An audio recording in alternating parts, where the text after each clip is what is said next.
Vamos a comenzar esta mañana con un saludo muy especial de parte de nuestra directora internacional, Andrea Williams. Andrea ha trabajado por muchísimos años en la lucha en la causa por la libertad de conciencia, por la libertad de fe, especialmente en un país que, aunque fuera tradicionalmente, digamos, uno de nuestros referentes más importantes a nivel de la reforma y a nivel de la fe, ha estado batallando en los últimos años precisamente con situaciones críticas.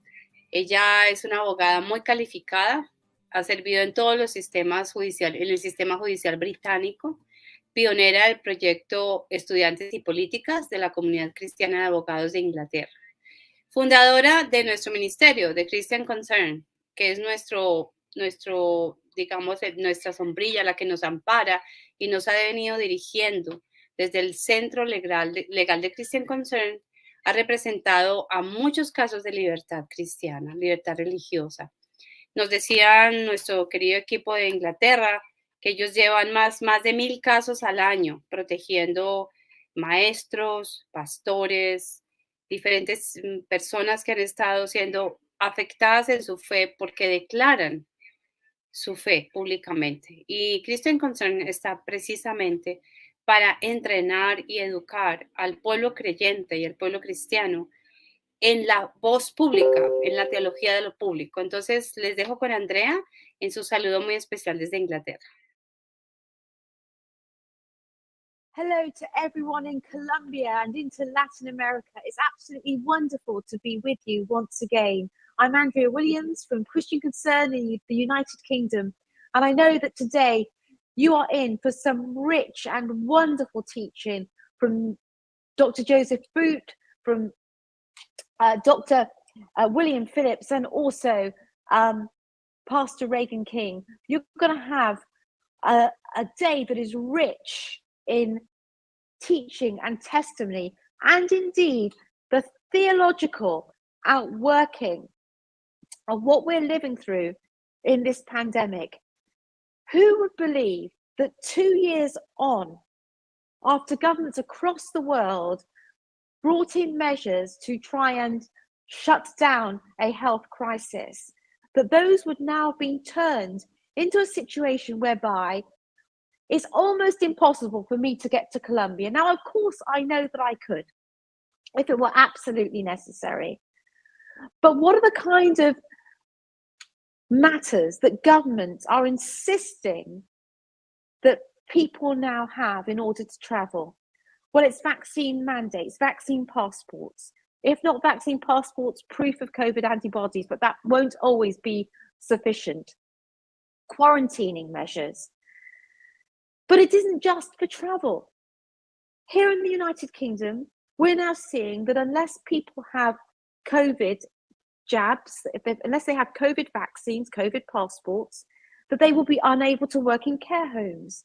Soon they'll be unable to work in our National Health Service. So what you begin to get is a medical apartheid.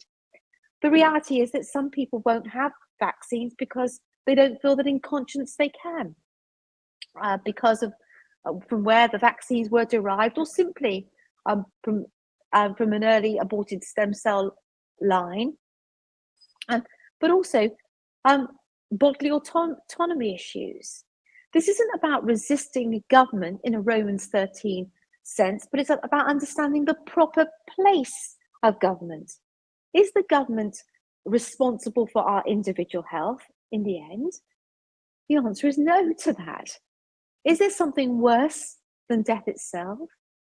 Well, going to death without the Lord Jesus Christ is worse than death itself. What about the subduing and the closing of churches? What about issuing, as we're seeing in many nations across the West now, insisting that in order to go into public places, that COVID vaccines should be proved? As a minimum in public places in the United Kingdom now, again, we're being told that we have to mask up. These are real intrusions on our personal autonomy. They're real intrusions on our freedom. They're real intrusions, literally, on what it means to be human and what it means to be free.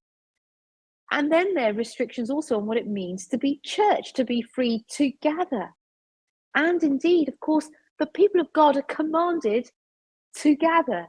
We are commanded to gather. What if the government says you cannot gather? Or if you gather, you have to be vaccinated and prove vaccination. Or if you gather, there'll be a cap on your numbers. This is not the land of make-believe. This is the land of truth. That's exactly what's happening in nations like New Zealand and Australia and Canada. And it's happened in the United Kingdom, and it may well happen again. And what is the church saying in this situation? The church is saying, okay then. By the way, I know it's also happening in Colombia. I know that these sorts of things are happening in Latin America. Well, will the people of Latin America stand? Will you show to the West what it means to be free? The lockdown, another lockdown, despite nations that are mainly vaccinated, further lockdowns are coming. So this is interesting, and it's interesting because the people don't mind.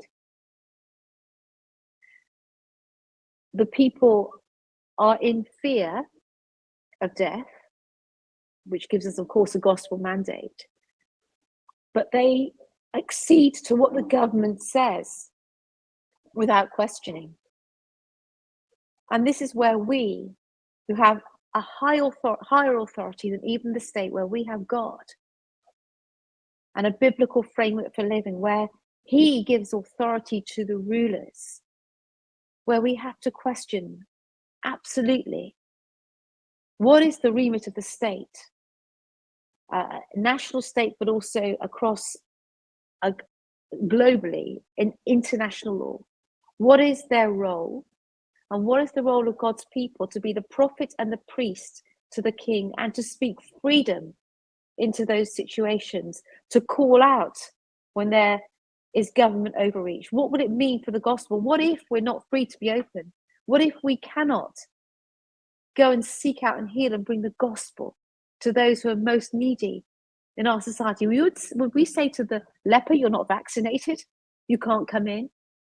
Would we say to the woman who was bleeding, you're not vaccinated, you can't come in? Would we say to the paralyzed man, you're not vaccinated, we won't come to you?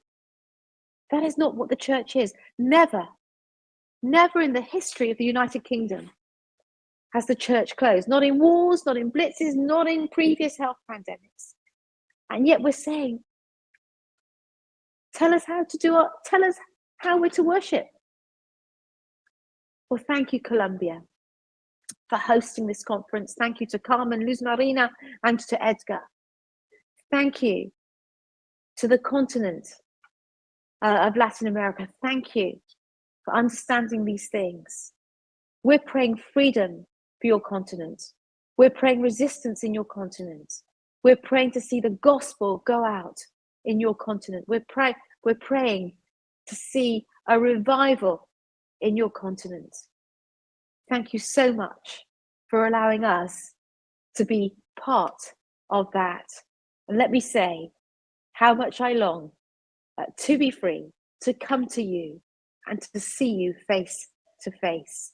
You bring such joy to us in the United Kingdom. Thank you for being part of the Christian Concern family.